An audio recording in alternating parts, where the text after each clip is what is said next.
Hello there, students. Thank you for being part of this presentation today. My name is Luis Silva, and today we are going to be reviewing the age of exploration and the outcome of that exploration, which is the transatlantic slave trade. Let's move on.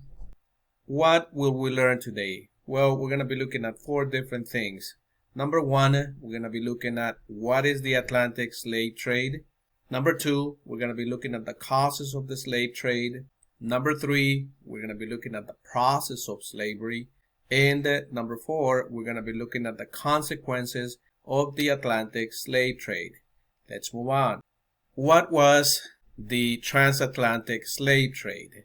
The transatlantic slave trade involved the purchase by Europeans of enslaved men, women, and children from Africa and their transportation to the Americas.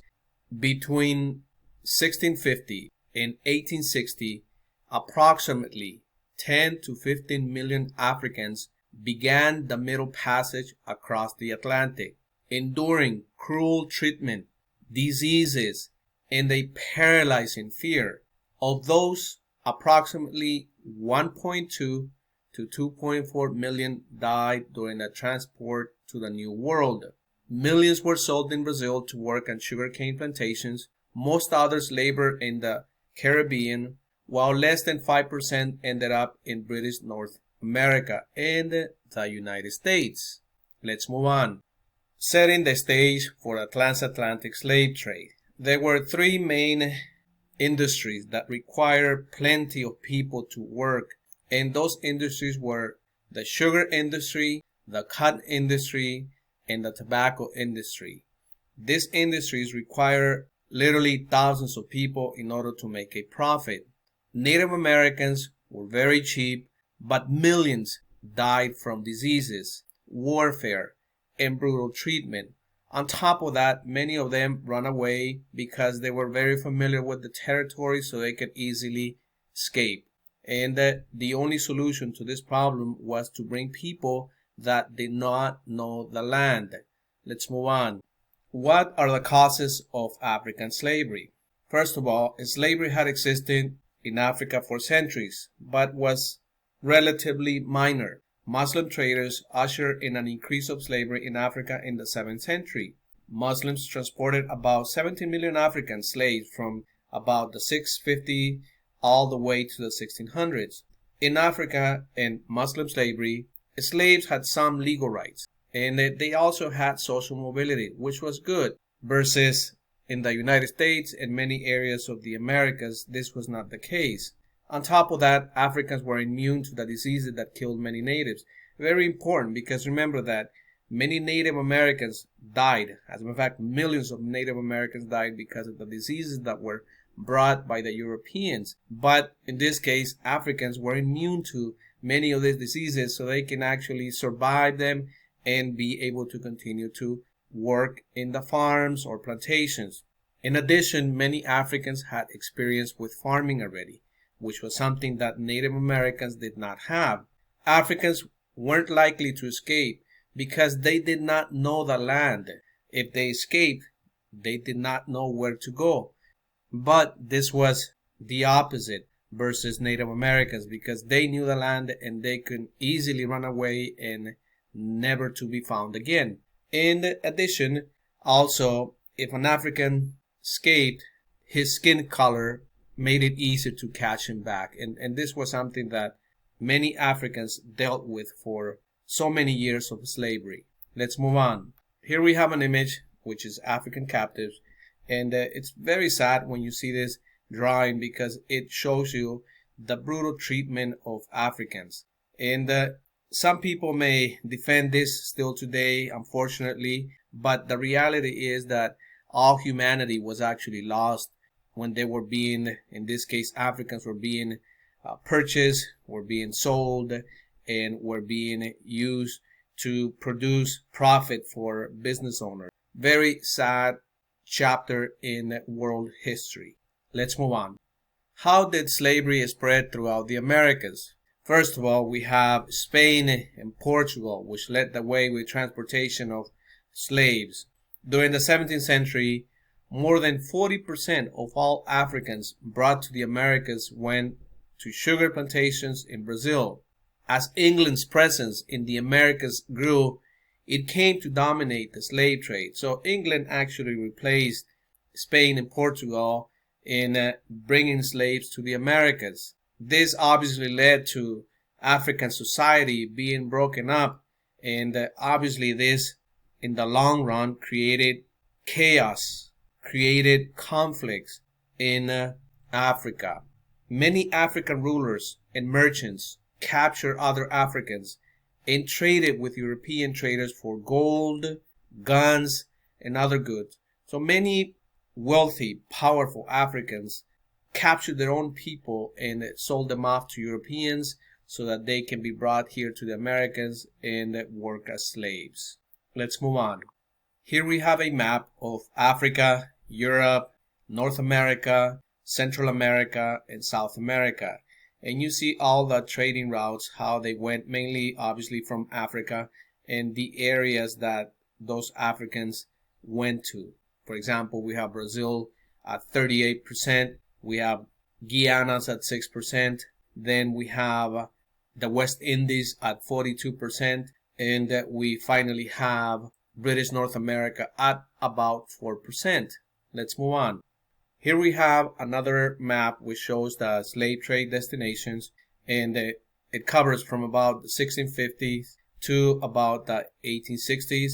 And to the left bottom side of the map, you see all the industries that were part of the Americas, which include tobacco, sugar, cotton, mining, and rice. And you also see the distribution of slaves to the different parts of, in this case, the Americas, and some to Europe. Again, we have about 5 million that went to Brazil. We have about 0.5 million to Lima. We have about 0.2 million to Central America. We have about 4.5 million to the West Indies.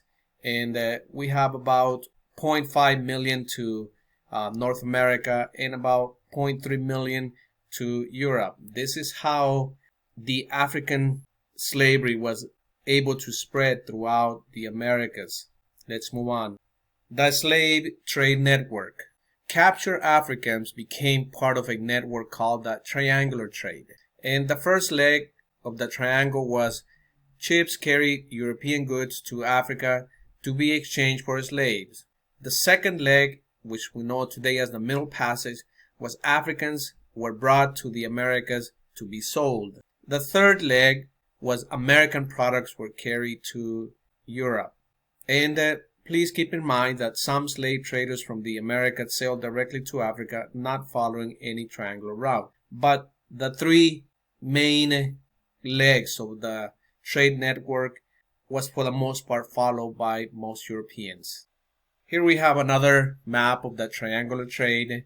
If you see the blue arrow that comes from Europe to Africa, you see what was brought to Africa. In this case, gunpowder, guns, we have alcohol, we have iron rods, bars, and many other things. And from Africa, which is the purple line that points to the Americas, you see that slaves were actually brought, food and water was brought, and as a matter of fact, even gold and ivory also. This was what came to the Americas.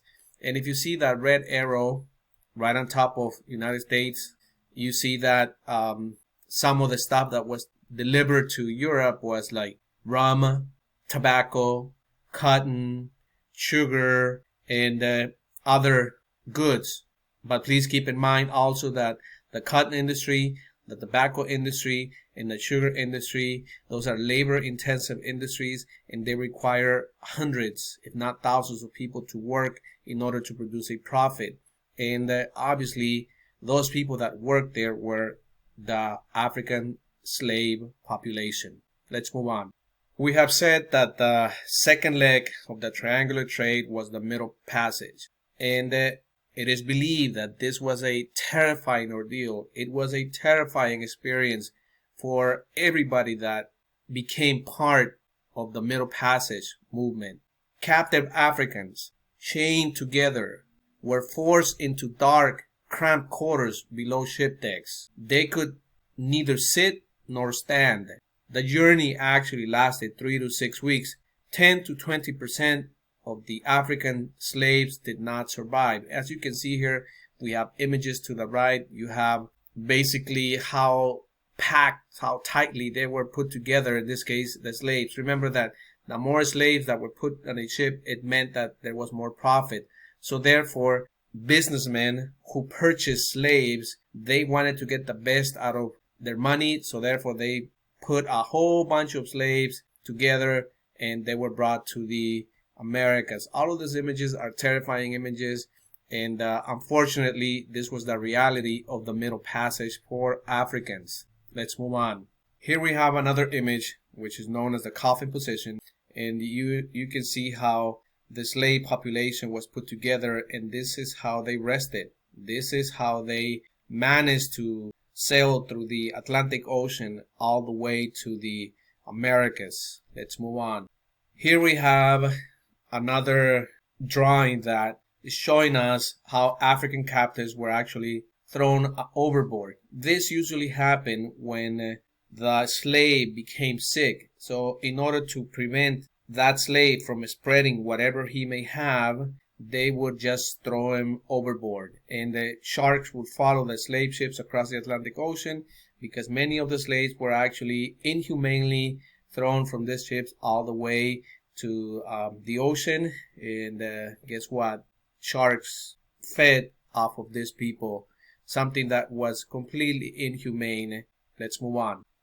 Now let's look at slavery in the Americas. First of all, once the slaves managed to survive from the Middle Passage from Africa through the Atlantic Ocean, and they made it to some parts of the Americas, they were auctioned off as property upon arrival. Families were broken up and sold to different buyers, worked in mines or fields or as domestic servants. They were given little food and lived in small, dreary huts. They were also forced to work long hours, and they suffered massive beatings if they did not follow the directions of the plantation owners.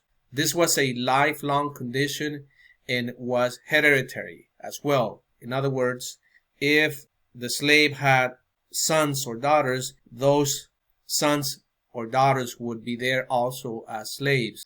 Africans found a way to cope with everything that was going on, the horrible conditions, and they used music and the stories of their ancestors as modes of survival. And believe it or not, they also found some ways in order to resist all of the inhumane treatment that was being placed upon them. Some of them broke tools. Some of them worked slowly. Others ran away. But many times they were actually captured. And at times there were uprisings and revolts in order to prove a point that they were fed up with all the bad treatment, all the inhumane treatment that was being placed upon them. Let's move on. This is an image of a slave being auctioned. You see here how people are betting money for him or putting money for him, and all depended in terms of price. It depended on how healthy the slave was, how young the slave was, how tall the slave was, and this is where they were sold, just like if they were properties. Let's move on.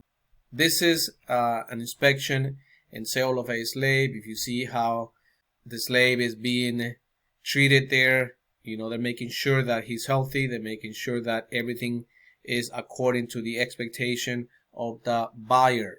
Let's move on. And this is slave punishment. If you see here on the different images, you have a plantation owner beating up a slave with a stick. Then you have the image of a slave that was basically whipped, and you see how his back was actually destroyed up to a certain degree. And sadly enough, this happened very often, as these people, in this case plantation owners or the owners of the slave, they did not see the African as a human being, but they saw him as an object, and they felt they could do anything and everything that they wanted to him or her. This is a sad chapter in world history. Let's move on. What were some of the consequences of the slave trade? Well, there were various consequences. Numerous cultures lost generations of their fittest members. African families were torn apart, divided. Many of them never saw their kids. Many of them never saw their brothers, their sisters, their aunts, their parents. It was pretty sad.